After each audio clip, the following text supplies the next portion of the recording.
Dr. Vinod Balakrishnan, Associate Professor, Department of Humanities and Social Sciences, research scholars and students to this special lecture. This special lecture is arranged in the context of National Education Day, which is celebrated every year on 11th November. Since 11th November, that is tomorrow, is a holiday, we have arranged this lecture today. This National Education Day was announced by the Government of India in commemoration with the birth anniversary of Maulana Azad, an eminent educationist, freedom fighter, and he was the first Union Minister of Education.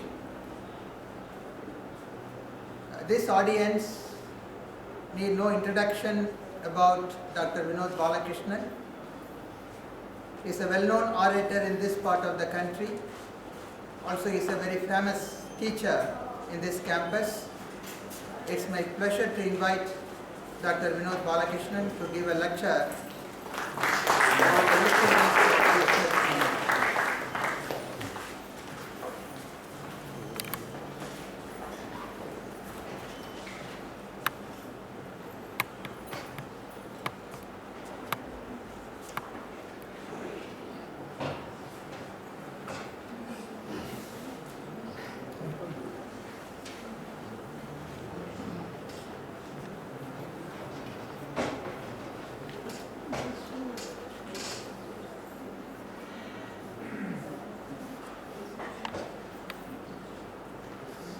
Madam Nadamani, Dean Academic Affairs, NIT Trichy, my good friend and Associate Dean Academic, Dr. Karvebu,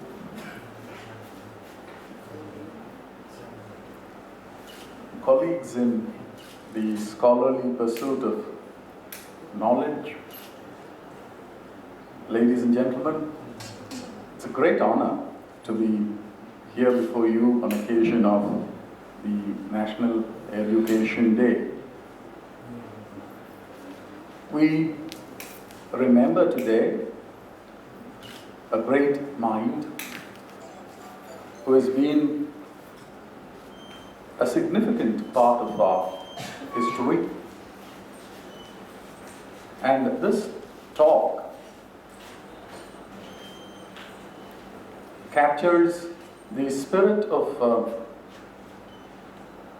Maulana Azad, what he meant to the country in his time and what he means to us today. He was Maulana Azad, very popularly. Maulana standing for the master scholar, and Azad, free. And I thought, in one sense, that phrase symbolizes the spirit of my talk today, which is about the pursuit of knowledge, which is unfettered, unbridled, in a spirit of absolute freedom. Maulana Azad.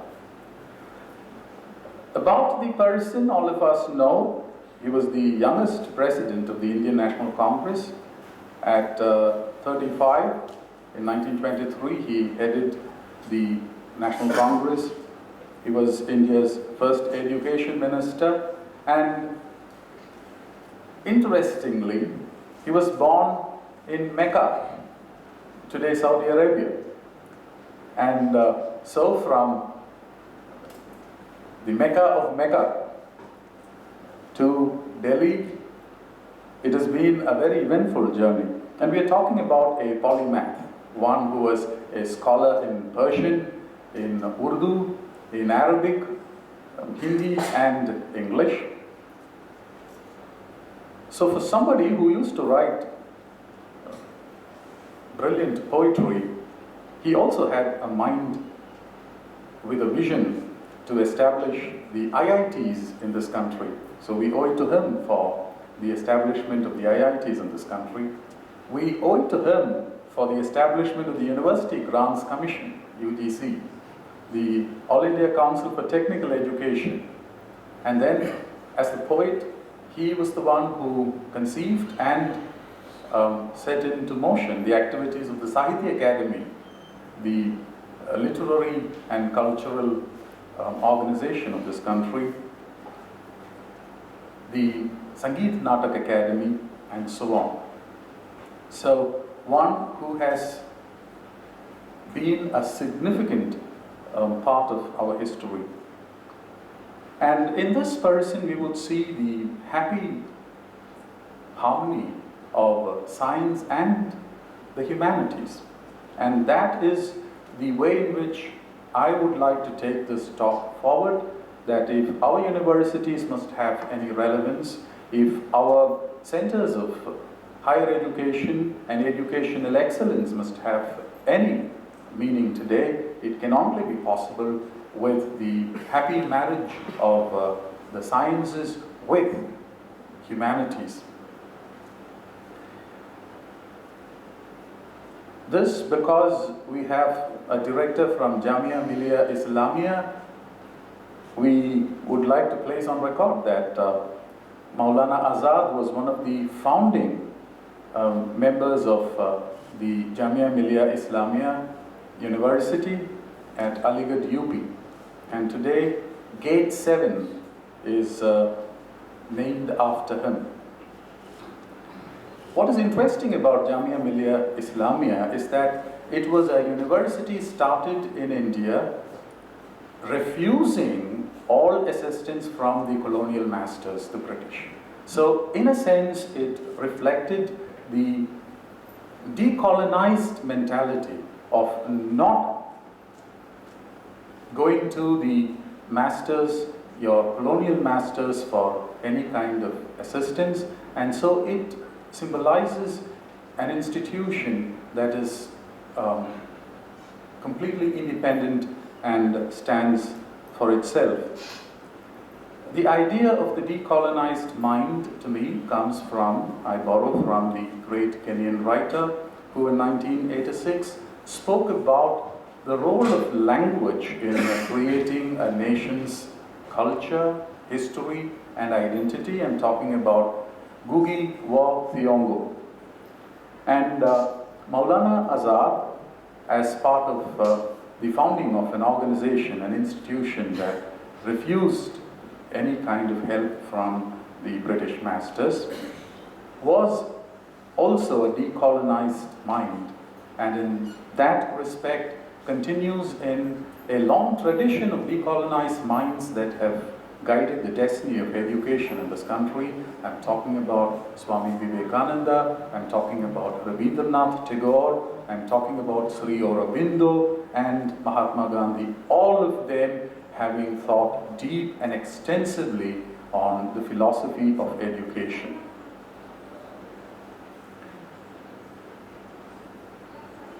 A quote that captures the vision of Maulana Azad reads like this, and I quote, "Educationists should build the capacities of the spirit of inquiry, creativity, entrepreneurial and moral leadership among students and become their role models."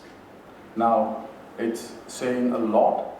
The rest of my talk is a way of elaborating how educationists build capacities of the spirit of inquiry, creativity, entrepreneurial and moral leadership. In 1939, the Harper's Magazine published a manifesto of a unique university. 10 years before this publication was the great Wall Street crash, and we had the biggest financial meltdown in history, especially in American history. But weeks before Wall Street could crash, Louis Bamberger and his sister Carolyn B. Fult sold their New York department store to Macy's and they made a huge profit. It was a windfall. So with this unexpected fortune, they wanted to start a medical institution of the highest standards without racial, religious, or ethnic biases. The man who wrote this manifesto of this unique university, Abraham Flexner, convinced the Bambergers that they would start a different kind of an institute that would be dedicated to unrestricted scholarship, which comes with the attractive perks that you would not have to teach students, you would not be called to involve in administrative responsibilities, and so on. In 1930, in about a year's time, the Princeton Institute for Advanced Study was established in New Jersey.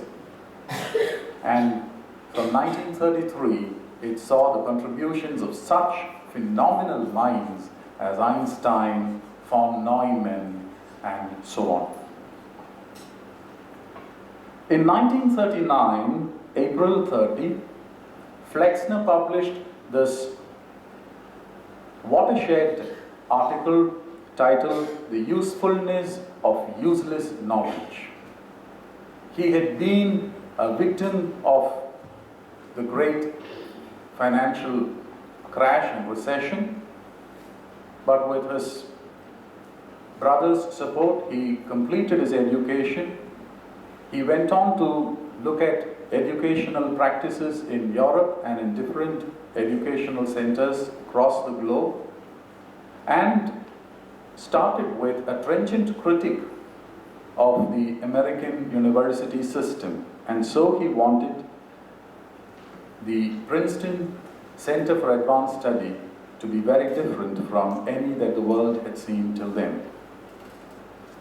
He meant it to be a paradise for scholars, where they would concentrate on deep thoughts which were far removed from mundane considerations and everyday practical applications. Flexner had a great faith in two principles. One, human curiosity, because that is the engine that drives all our quest, and serendipity, which happens to only those who are capable of a great scholastic adventure. And what the unobstructed pursuit of useless knowledge does is it synergizes human curiosity and serendipity. One instance of how this useless knowledge serendipitously becomes one of the most useful applications in modern time begins with the 1905 paper of Albert Einstein on the theory of relativity. And from 1905, nothing much is known about the application of this theory, and it continues to be in the realms of the highest performances in thinking in the physical world. But after 73 years, there was a felt need for space-based navigation systems, and these systems would have to factor location and time. So one needed to read the time signals of orbiting satellites.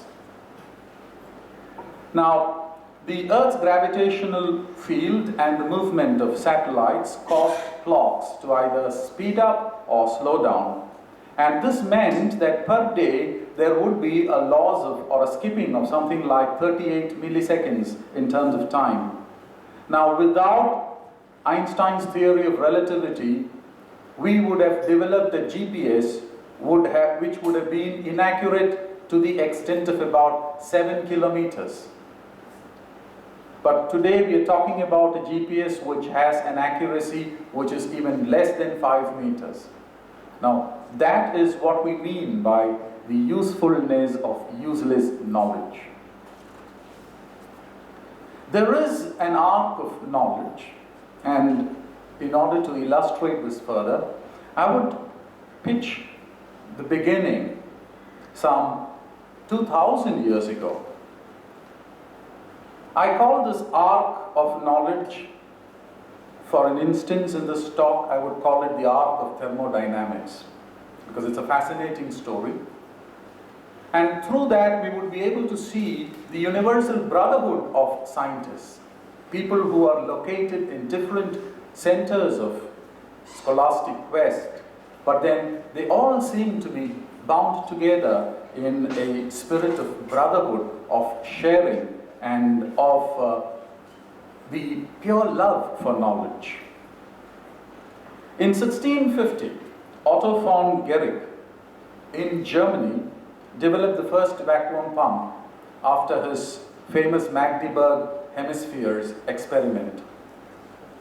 But why did Guericke develop a vacuum pump? Because of his undying curiosity about challenging a statement that had been in existence for over 2000 years. Assuming that Aristotle was 34 years old when he stated famously that nature abhors a vacuum, that nature hates a vacuum, and this statement of Aristotle had been in existence for about 2000 years, to the day when Otto von Guericke wanted to challenge it, and he did that with his vacuum pump.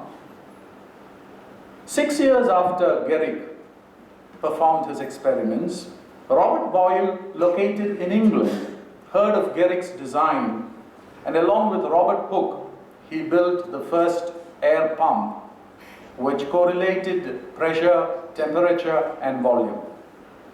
Soon, Boyle's law was developed, pressure declared to be inversely proportional to volume.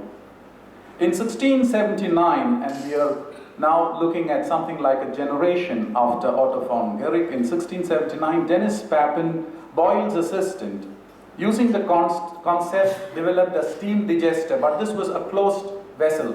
So when pressure built up, there was a possibility that it would explode. And Papin, because he was a scientist, developed a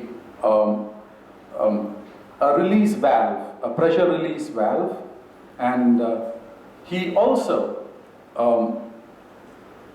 provided the first insights into a piston and cylinder, which he was not successful in carrying to its logical conclusion. It had to wait for two other people. In 1697, Thomas Savery built the first engine using Papin's design, and in 1712, Thomas Newcomen developed another crude engine.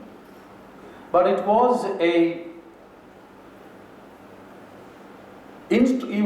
instrument maker working for a University of Glasgow professor, Joseph Black, James Watt, who thought of an external condenser to increase the efficiency of this engine, and we had the first steam engine. After an interim of about 50 years, around 1824, there is this young Frenchman, Sadi Carnot, who was also working for the French army, but then Sadi Carnot went to the École Polytechnique, where he was taught by such legendary teachers as Ampère. He was taught by these great teachers, and he writes a remarkable book, not a very lengthy tome. He writes a remarkable book titled Reflections on the Motive Power of Fire, which is a discourse on heat, power, energy, engine efficiency, and the energetic relations among Carnot's engine, Carnot's cycle, motive power gives birth to a field we today recognize as thermodynamics. And in 1859, about 100 years after Otto von Guericke developed the first air pump, we have William Rankine at the University of Glasgow producing the first textbook on thermodynamics. This is an arc of knowledge. It takes about 100 years for the first and second laws of thermodynamics to emerge from the experiments of Otto von Guericke. Now, we have to call this knowledge useless because for much too long in its evolution, people are still struggling to find clues to its everyday application. But then, when the moment and the man come together, there has to be a serendipitous find, and then it becomes useful. The problem today with most institutions, and that is a problem that John Henry Cardinal Newman didn't talk about, because he was talking in a context of liberal education.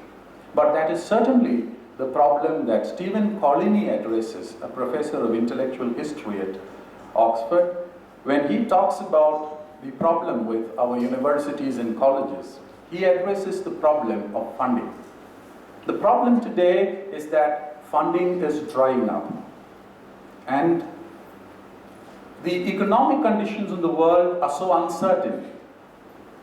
And we have a global political condition that is always in a state of flux. You are unable to predict the headlines of your newspaper. It's certainly very different from what George Washington used to say about the newspaper, that if you have read it one day, you can predict the newspaper for the next 11 days, and that's certainly not the case. The newspaper of the morning is so different from the midday newspaper, and you have an altogether very startling development in the evening. And that is the speed at which the global political situation is changing. And then today we have very short time cycles. Now the result of all these developments is that it hits research very hard.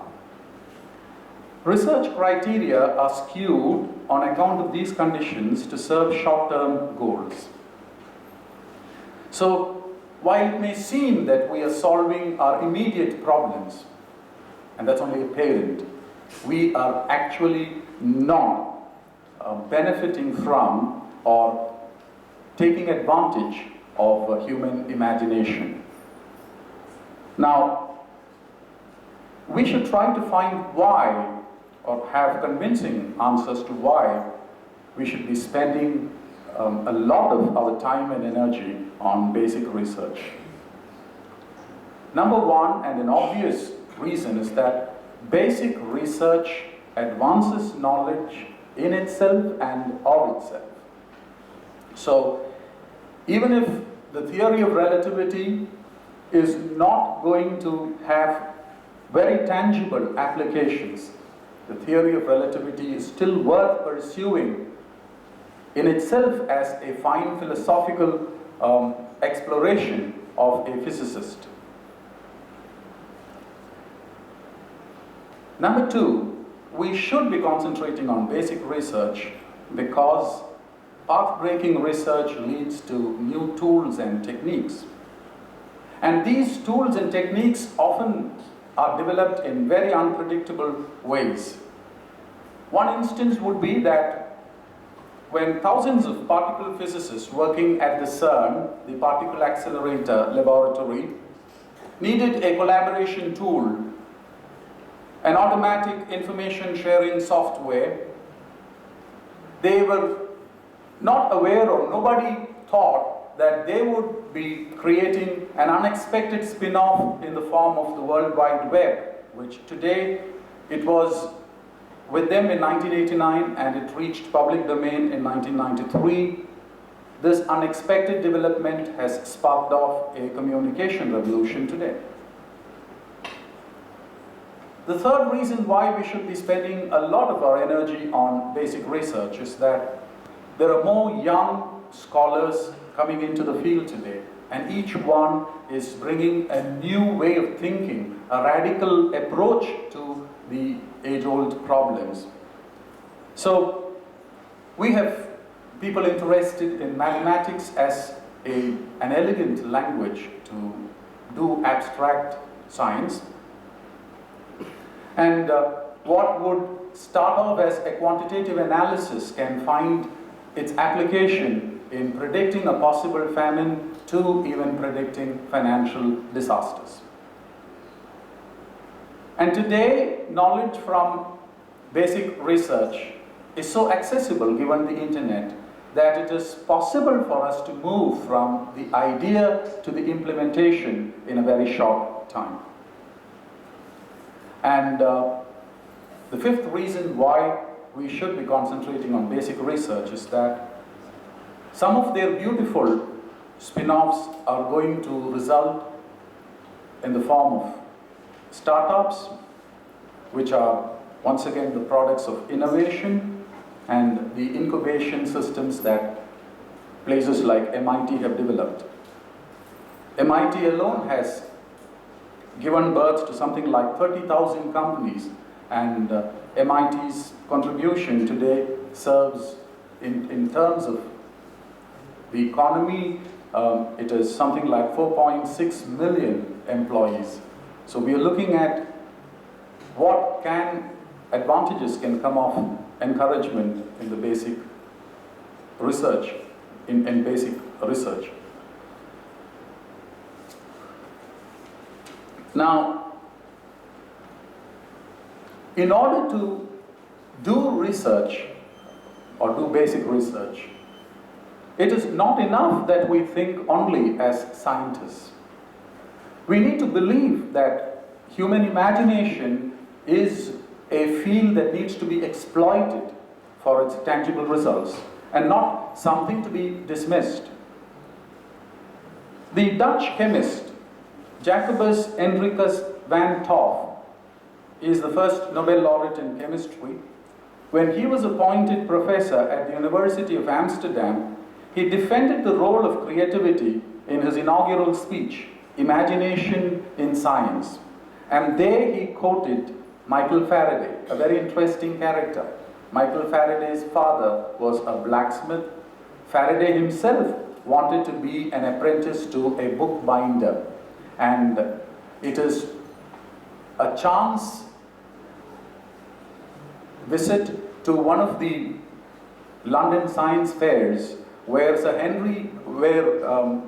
Davy was giving lectures on science, that Faraday is enthralled by these lectures and he takes notes on Davy's lectures, Humphrey Davy's lectures, and sends those transcripts to him, which flowers into one of the most productive relationships in a laboratory, and Faraday goes on to invent or discover for us electricity. And there is one apocryphal story about Faraday. When the Prime Minister Gladstone visited his laboratory, he was amused and wanted to know from Faraday as to what use all these experiments would lead to. And Faraday is famously known to have replied, "Sir, one day you will have to tax electricity." So that is how prophetic it turns out, and this is Faraday who was quoted by Jacobus Hendrikus van 't Hoff. I quote, "Do not suppose that I was a very deep thinker," and this is Faraday speaking, "or was marked as a precocious person. I was a very lively, imaginative person and could believe in the Arabian Nights as easily as in the encyclopedia."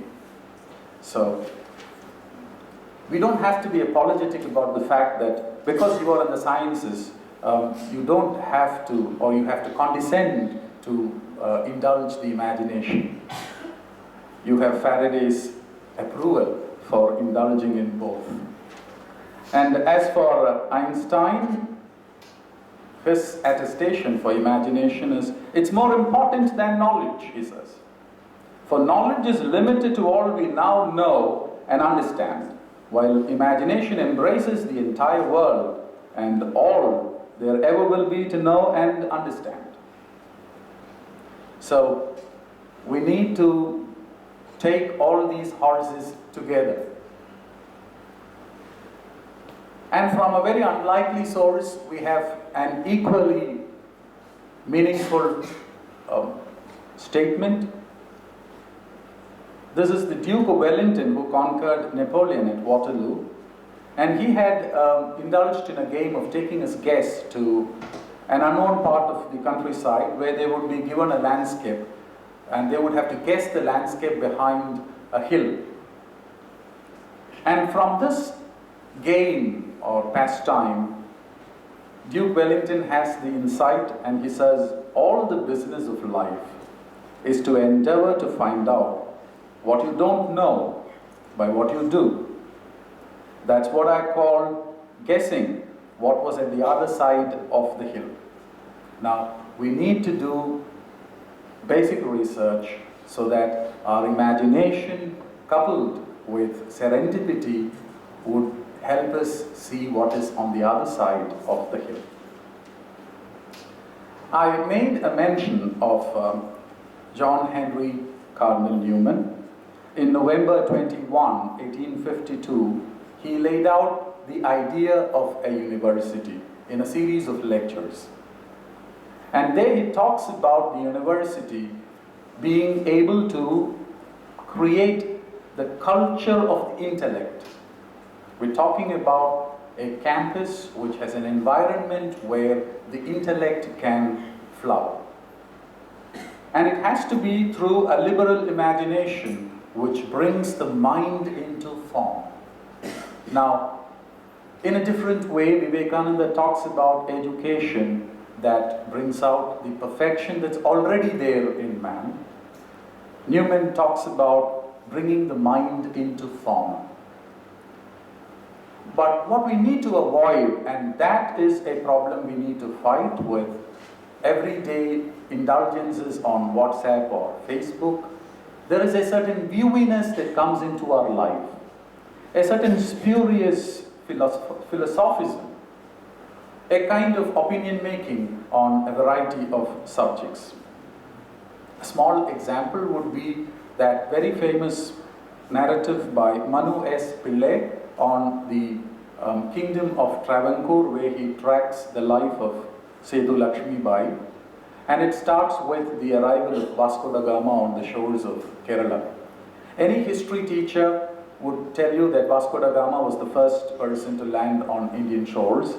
But we seldom realize that the teacher has been guilty of what Newman would call viewiness or a spurious philosophism. Maybe because history goes by large markers, we would want to see Vasco da Gama as the person who landed. But then, if you are a sensitive historian, and if you are sensitive to how individuals would behave when they are in strange locations, especially a person like Vasco da Gama, who would have lived under a threat of a mutiny all through the journey to Kerala from Portugal, he would have been, like any captain, very careful, cautious in sending somebody else to test the waters, an advance guard, to see how friendly or hostile the strange land is. And that is exactly what happened.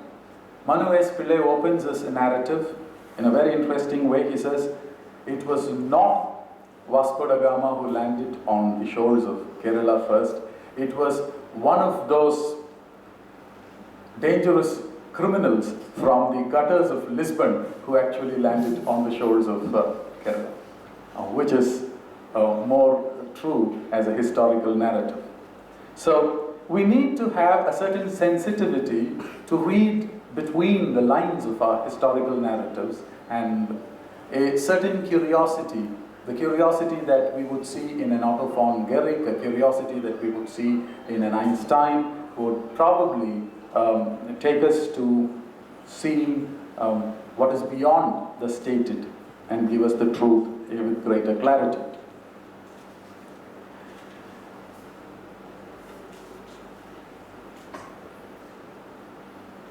I would now like to put together the idea of this environment or the idea of a university from two positions. The first position is a personal position, and the second position is an institutional position. For the personal position, I take a person like Narayan Murthy, and for the institutional position, I would take any institution. The personal position is when Narayan Murthy graduated in computer science and he wanted to do something meaningful. There were two things that he did. One, he went into himself and organized himself to see what he could do with his learning. And then there was also a fortuitous incident in his life which made it possible for him to crystallize his thoughts. The first part of his journey was a journey of introspection, and this is an account you would read in the introduction to this book, A Better India, A Better World. And he talks about a journey that he makes from Bulgaria to Turkey for befriending a couple and for being misunderstood by the local police. He is arrested and imprisoned. But then the Foreign Office realizes, passport is also impounded, but the Foreign Office realizes that this person belongs to India, which is a friend of Bulgaria, so they deport him. And he is put on a goods train, a freight train that travels from Nis in Bulgaria to Istanbul in Turkey. And this is a journey of about 108 hours.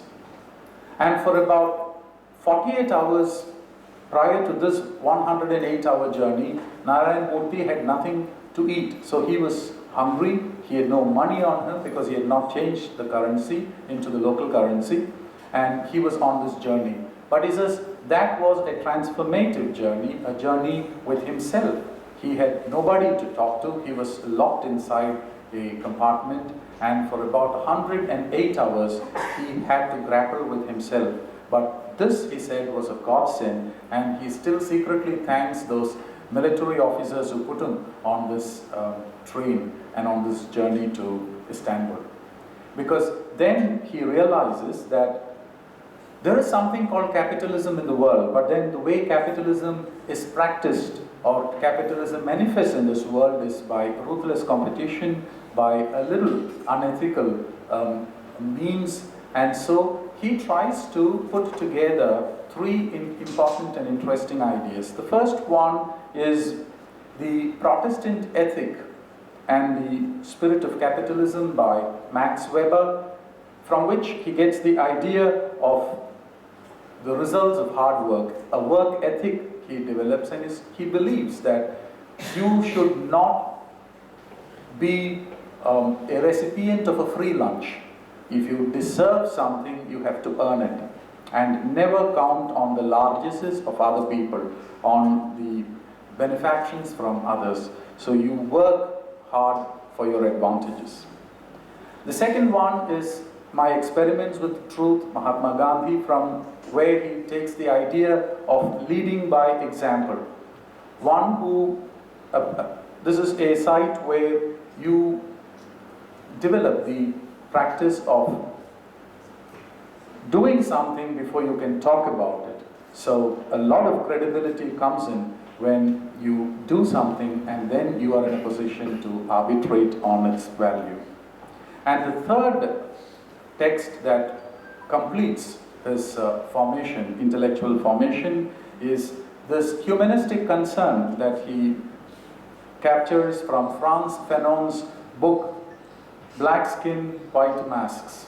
And it is about how there are social and political forces which divide people on the basis of their color, on the basis of their efficiency, and so on. And these kinds of discriminatory practices have to be fought. And this humanistic concern he draws from the Algerian physician and thinker Frantz Fanon. And he puts all these ideas together, the Protestant ethic of Max Weber, the idea of truth and leadership from Mahatma Gandhi, and the concern for a fellow human being. He puts them together to compose an idea which is apparently oxymoronic, but a brilliant idea called compassionate capitalism. So you cannot but be a capitalist in today's competitive world. You need money, and you need enough money to realize your dreams, but then it should not be earned at the expense of human values, ethical practices, and so on. So that's at the level of the individual. So when we do basic research, as we say, we would need certain ethical practices, not always being slaves of the results that have to come, but being ethically diligent in the way the methodology is adopted for the practices involved. And science not for its own sake, but also with a certain concern for another human being. Now, the institution can also provide an environment, and that is possible when the environment in an institution facilitates interdisciplinarity, where people are able to talk across disciplines, where people don't remain in silos of their own narrow specializations, where they are able to build bridges across disciplines. And so we would soon be building a network of intellectual formations, and that is possible only if the environment facilitates interdisciplinarity. Today, when you talk about linguistics, you just don't listen to a linguist or a language specialist, you listen to a philosopher of language, you listen to a neuroscientist who has done enough work on cognitive, on the way the nerves are organized, the brain cells are organized. You talk to a cognitive psychologist about how learning happens in human beings and so on. So today it is interdisciplinarity which is the norm, and after that we need to encourage a kind of a culture where analysis and speculation go hand in hand. One must not put down speculation as something which is unscientific, but you would need to encourage speculation, because speculation complements analysis. The example of the criminal from Portugal landing on the shores of Kerala is not just analysis, but then very delicious speculation, also making it possible, complementing it in a very good way. And then the third one is we need to have an environment where there is a critique of common sense. Now, it is possible to think that we are, with our modern gadgets, a very advanced tribe of people, and that our forefathers did not have these technologies, and so they existed in a more primitive condition. That is certainly not the case. Common sense leads us into a number of fallacies, and this is a diachronic fallacy. One would have to ask if we would be able to peel a mango with the chip of a stone, and then you would understand how we fall short of the standards that the Stone Age man had for dexterity. And because your surgeons use a high-grade stainless steel scalpel doesn't mean that we have somehow become technologically advanced in relation to the Stone Age man. It has to be seen synchronously and in context. And we should also have an environment where thinking for itself is encouraged. People are appreciated just for thinking and not put down as people who generate stupid thoughts or unviable thoughts. One of the greatest minds of the 20th century, and every post-war thinker of some merit in this world has gone back to this German philosopher called Heidegger, a very complex, very difficult mind, but then a very fascinating person. He is so poetic, so humane, and one of the finest documents that we can read and appreciate are his elucidations on Hölderlin's poetry and his own beautiful letter on humanism.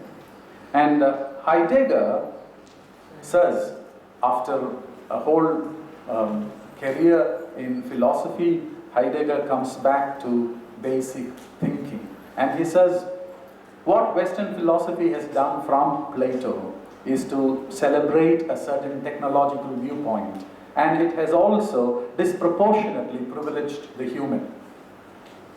And so you had the Renaissance arrogance that the noblest piece of creation is man.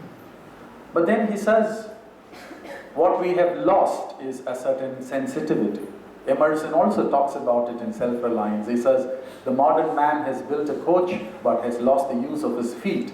And it is in this connection I thought I would put 2 slides on the board for you. The first one is something that you would love to possess, which is you would know from the swoosh that this is the Nike shoe, and you would not mind spending any amount of money just to be seen wearing a Nike.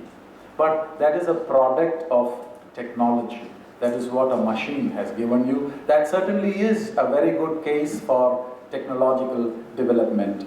But the next slide is what is not so very graceful. It certainly is not a branded pair of shoes, and it is certainly not the pair of shoes you would want to even touch with a barge pole, right?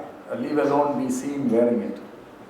But Heidegger would say that this painting is more meaningful than that exquisite photo of the Nike shoe.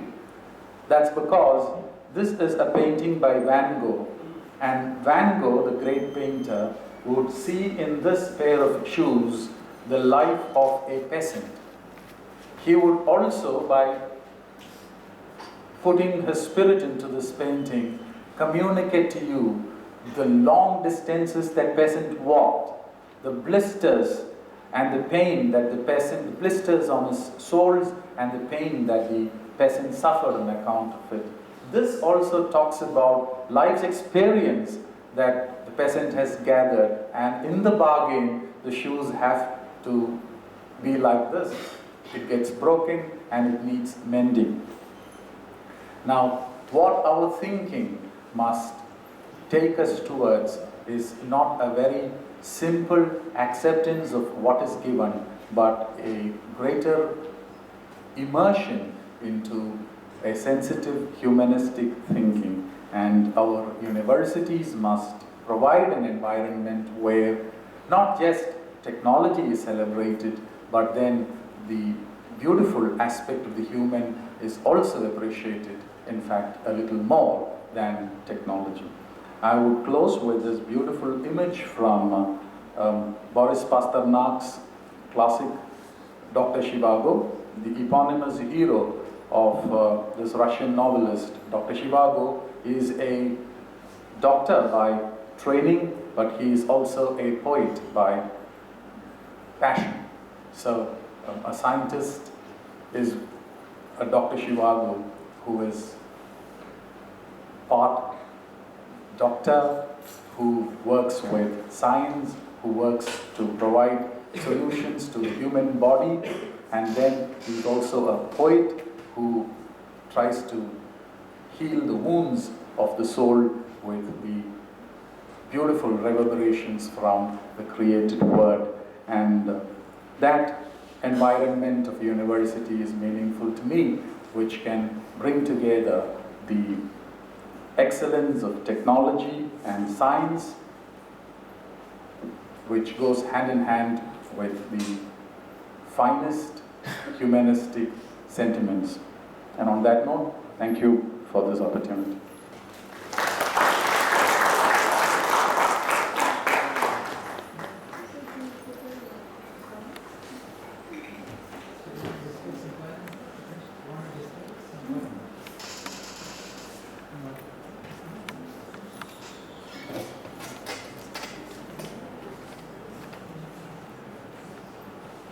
I'm really highly impressed, and this lecture has given us a totally different perception of bringing together the science and the humanistic views, the imagination, and I profusely thank Dr. Vinod on my own behalf and on all of your behalf, and so let us please join in giving him.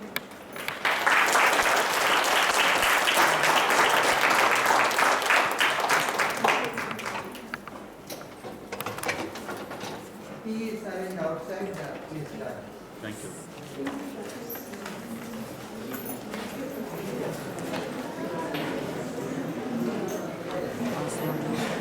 అనిపించాలి